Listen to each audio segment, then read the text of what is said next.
This video is brought to you by TS4U IT Engineering Bootcamp.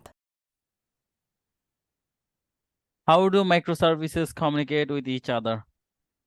So there is so many microservice, the architecture pattern, but I would like to give one. So microservice, each of the service are independent.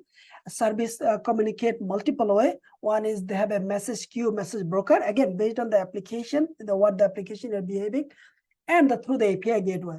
So API gateway is actually for all the services, all the API communicate, each of the service API communicate through the API gateway.